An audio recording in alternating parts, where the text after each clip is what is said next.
Good afternoon, Eric Spiegel, Fish Shack Marketing, here with you again. This is again another ongoing series of training videos. Because there are so many of you and only one of me, and it seems that every time I engage with you guys on email, and you respond and say, "Yeah, I'm really into it. I'd like to learn more."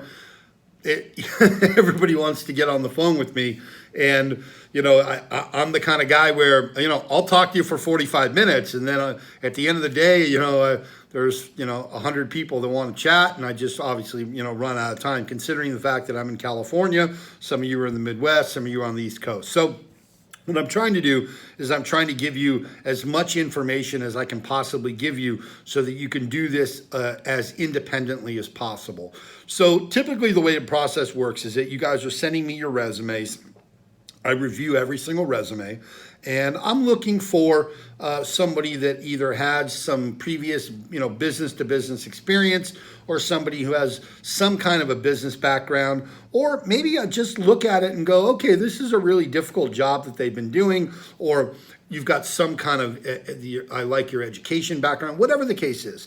I review every one of these resumes, and you can imagine how time consuming that is. But in order for me to really be successful with this program, I need to make sure that if I'm going to invest time, energy, and resources into you, that I give you the best opportunity for success. So what typically happens is that if we get on the phone, what I explain to you is kind of the basics of the business, how the business started, and kind of what to expect from a compensation standpoint. So I'm going to go ahead and do that for you now. So let me give you the quick background. So my background is really, for the last 20 years, is in the home improvement industry. I run a very large window and door company out in the Southern California market.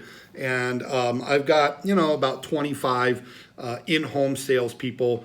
We sell things like windows, doors, exterior, like an energy efficient paint. We do roofing, HVAC, and wall and attic insulation. So that's primarily the business. Everything has got an energy efficiency component to it. And my salespeople go into the home and make the presentation to the homeowners. And in the home improvement world, it's what we call one-call closing. That it is our goal to walk out with a contract. Now, in order to do that in my business, I need both homeowners to be at the table. So whether it's a husband and a wife and a wife, a husband and a husband, it doesn't matter. I need both decision makers, or in some cases, all decision makers. There could sometimes be a parent, a grandparent, an adult child that is part of, it's on title, that has decision-making capabilities. And one of the things that happened in this industry is that in the old, I call it the OG days, the early days of the business, everything was telemarketing and canvassing. We were out knocking on doors. It was, big boiler rooms where we're out, kind of dialing for dollars and setting up free estimates to go out and give people quotes on home improvement projects. And what happened about, I want to say 2006, 2007, that area, the cell phones really exploded, and this crazy invention called caller ID came into play, and now people could see who were calling. And, they see ABC Construction on their caller ID, and guess what? They didn't answer the phone. And people really didn't have home phones anymore, so everybody was on cell phones.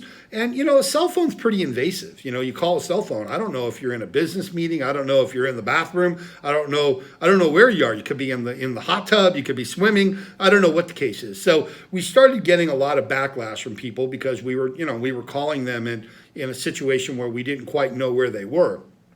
And so when we did reach the client, and they said, well, we're just getting a free estimate. What do I need my husband there for? We kind of switched to more of a media model. We started doing more radio, more television.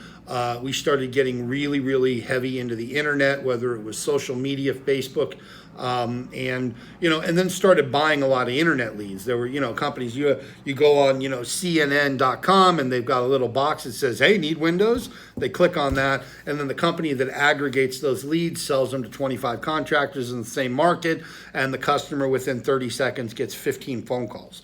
So what happened as a result of that model is that it was impossible to get both homeowners to sit for the appointment. We would call you up and go, hey, Mr. Johnson, we need both you and your wife to be there. And the homeowner would say, well, what do I need my wife there for? We're just collecting free estimates. We're not buying anyway.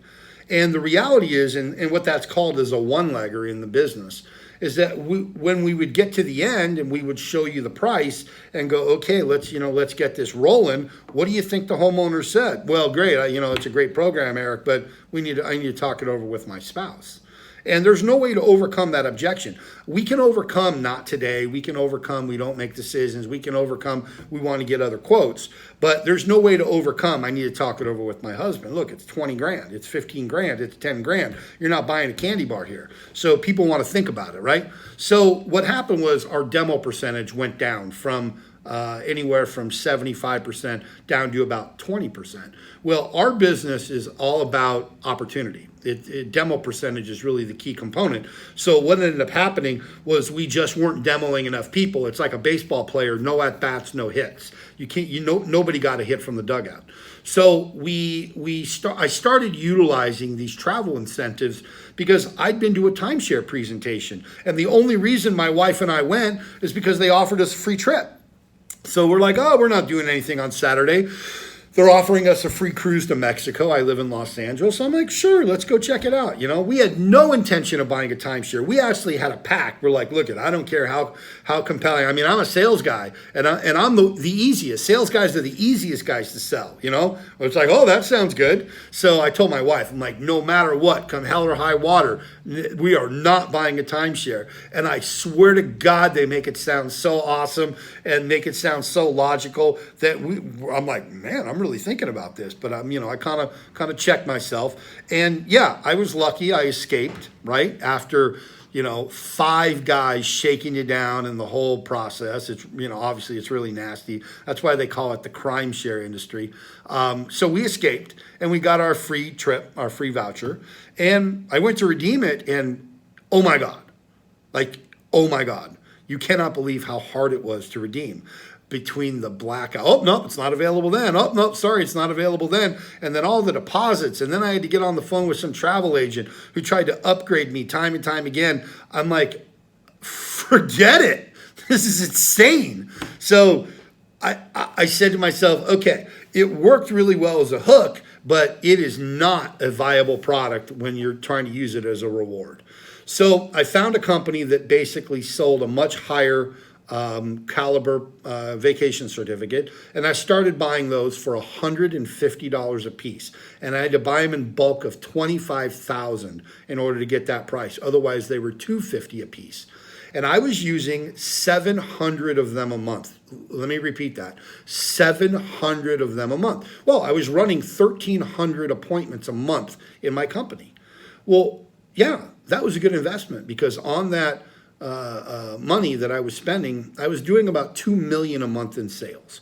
So for me, I'm a good businessman, made sense to me. Okay, I'm going to make this investment. I'm going to get this kind of return on investment, and it made sense. Then I started getting negative feedback from my customers, because even though I was spending more money, it was still kind of a breakage model. There were still a lot of challenges with it.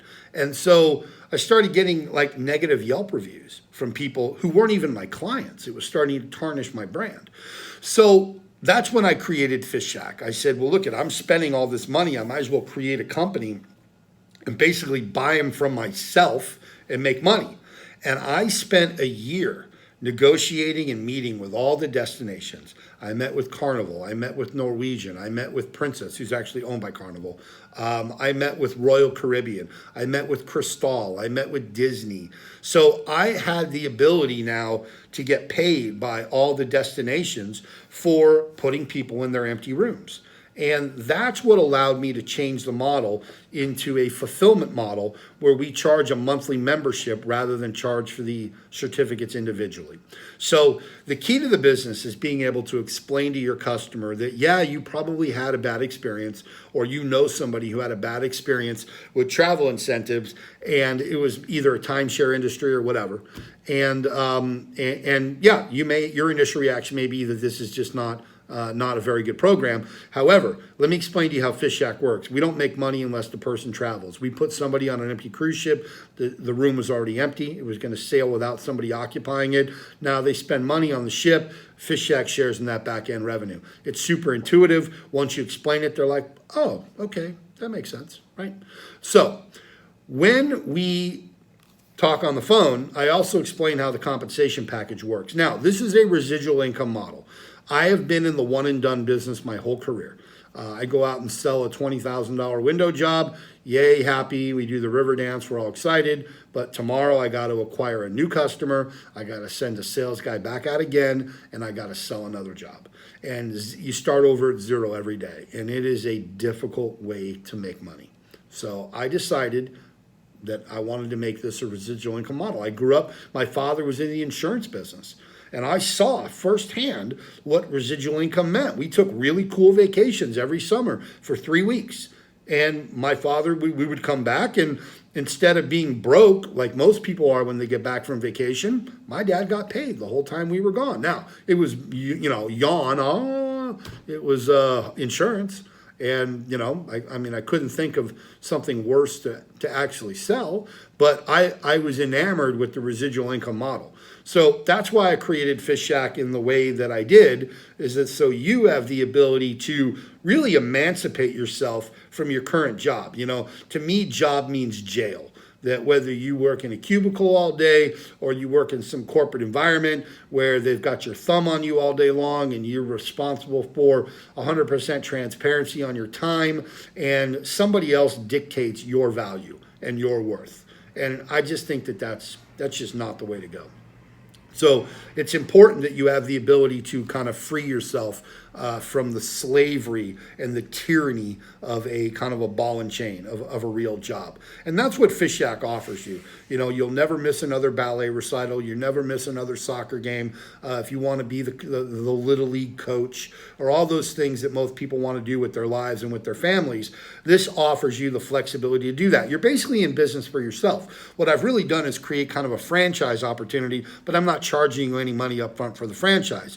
All you have to invest is your sweat and tears, your hard work. If you work it, it'll work. If you don't, it won't. It's just that simple. So you need to put in the time. The time is 50 cold calls a week, 200 a month.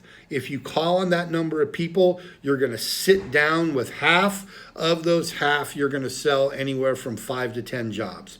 Each account's worth about $200 a month because the average customer pays about $1,000 a month. Now, it's different from industry to industry. So you can actually, sell a car dealership for a higher number than you can actually sell a florist or a pet groomer. But at the end of the day, the average account's worth anywhere from $200 to $250 a month for you. And the people who are good at this are adding about $1,000 to $1,500 a month in residual income per week.